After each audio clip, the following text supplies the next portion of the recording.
हमने देखा था गोकू अपने डीमन फॉर्म में आने के बाद बेकाबू हो जाता है। उसको फर्क नहीं पड़ रहा था कि सामने कौन है, बस उसके सर पे खून सवार था। वो सुप्रीम डीमन बोलता है कि इतनी पावर मिलने के बाद भी मैं सेन से नहीं हार सकता, मुझे कुछ ना कुछ करना ही होगा। और थोड़ी सी फाइट के बाद उसके दिमाग में एक आइडिया आता है, अगर वो गोकू को फिजिकली नहीं हरा सकता तो वो उसे मेंटली हराएगा। तो वो वेजिटा को पकड़ लेता है और वो गोकू से बोलता है कि अगर तुमने मुझे मारा तो मैं इसे मार दूंगा, अब तुम खुद डिसाइड कर लो तुम्हें क्या चाहिए। वेजिटा उस डीमन के हाथ से छूटने की बहुत कोशिश करता है पर वो छूट नहीं पाता। गोकू वेजिटा की तरफ देख के बोलता है कि हम दोनों पहले बहुत अच्छे दोस्त हुआ करते थे, जहाँ तक कि मैं तुम्हारे लिए अपनी जान भी देने के लिए तैयार था, पर तुमने एंड में मुझे धोखा ही दिया। हालांकि इतने सालों के बाद मैं तुम्हें माफ कर चुका था, पर मेरे पास अब और कोई रास्ता नहीं है। ये बोलने के बाद गोकू अपना एक अटैक तैयार करता है। वेजिटा उसे रुकने के लिए बोलता है। वो कहता है कि ऐसा मत करो, अगर ऐसा हुआ तो इसके साथ साथ मैं भी मर जाऊंगा। डीमन को लगता है गोकू से ये सब डराने के लिए कर रहा है, पर गोकू आखिरी बार वेजिटा से बोलता है कि मुझे माफ कर देना, और वो वेजिटा और उस डीमन पर अटैक कर देता है और उसी अटैक के साथ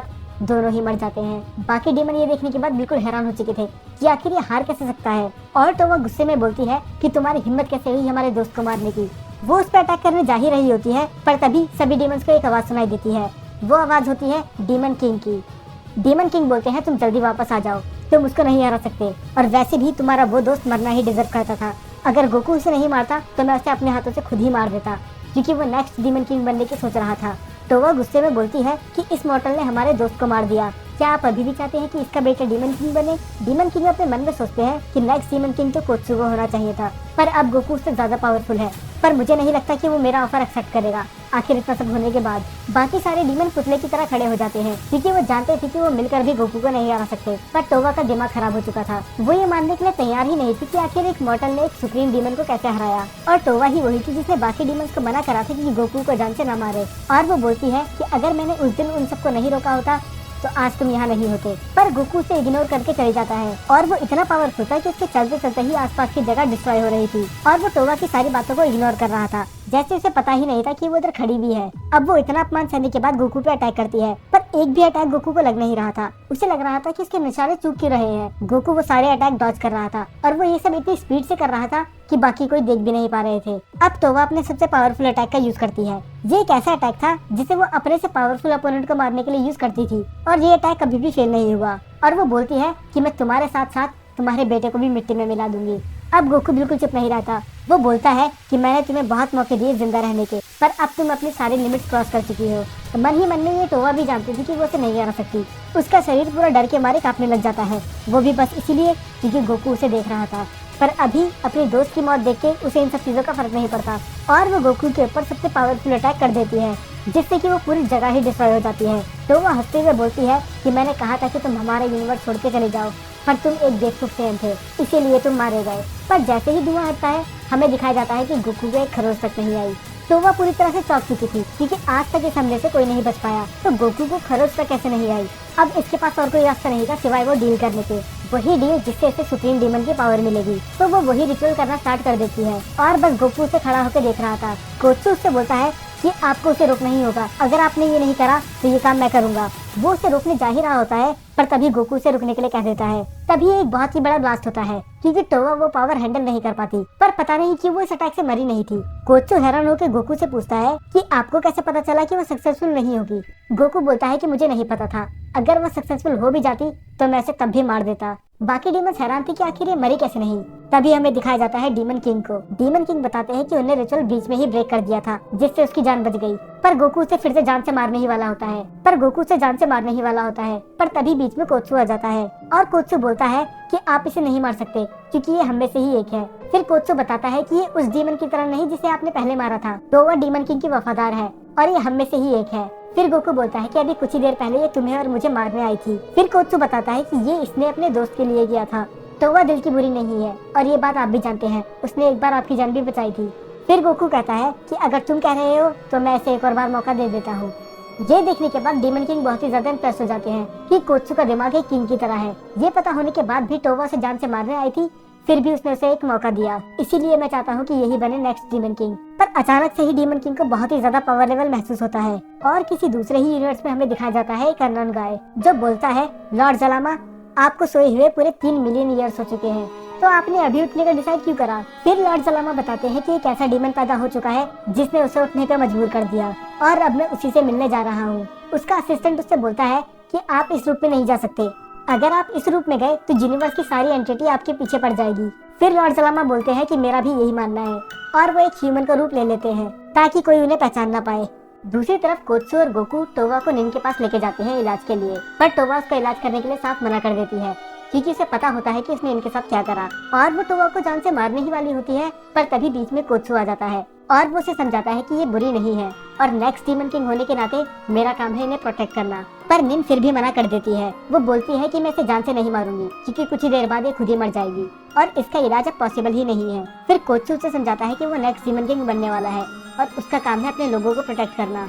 अगर वो अपने लोगों को ऐसे ही मरने देगा तो वो कभी अच्छा डीमन किंग नहीं बन पाएगा। निन फाइनली मान जाती है, पर वो बोलती है कि अगर इसने हमें फिर से धोखा दिया तो इसे तुम अपने हाथों से ही खत्म करोगे।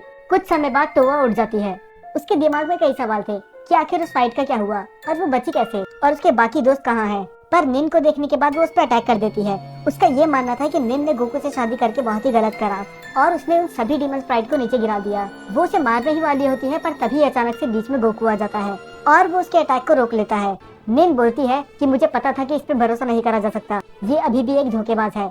तो वो उससे बहुत ही सवाल पूछती है कि वो आखिर यहाँ आई कैसे और डील फेल होने के बाद भी वो बच कैसे गई, और अगर वो बच भी गई थी तो तुम मेरा इलाज कर क्यों रहे हो। फिर गोकू से बताता है कि मैं तुम्हें वही मारने वाला था, पर कोत्सू ने मुझे रोक दिया और उसने मुझे समझाया कि तुम बुरी नहीं हो, तुम जो भी कर रही हो अपने लोगों के लिए कर रही हो। फिर टोवा को रियलाइज होता है कि जिसको वो मारने आई थी उसी ने उसकी जान बचाई और जो उसके दोस्त थे उनने उसकी मदद तक नहीं करी। अब टोवा को भी समझ में आ जाता है कि ये लोग बुरे नहीं है, पर वो ऐसा दिखाती नहीं है। वो अभी भी ऐसा दिखा रही होती है कि वो गोकू, निन और कोत्सू से चिढ़ती है। अचानक से ही सामने दो लोग आ जाते हैं और गोकू को उनका पावर लेवल जब तक महसूस नहीं होता जब तक वो उन्हें अपनी आंखों से नहीं देख लेता। और गोकू बोलता है कि आखिर मुझे इतना पावर लेवल महसूस क्यों नहीं हुआ। ये पावर लेवल इतना था कि ये खुद डीमन किंग को भी महसूस हुआ था।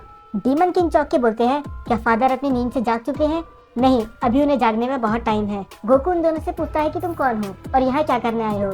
उनमें से एक बताता है कि मेरा नाम है रेमी और इनका एरिस। लॉर्ड जलामा ने अपना नाम भी चेंज कर लिया था ताकि किसी को पता न चले। गोकू को पता चल जाता है कि ये झूठ बोल रहा है क्योंकि आज तक डीमन किंग ने किसी भी एरिस का जिक्र नहीं करा और ऐसा हो ही नहीं सकता कि डीमन किंग मुझे इतने पावरफुल बीइंग के बारे में ना बताएं।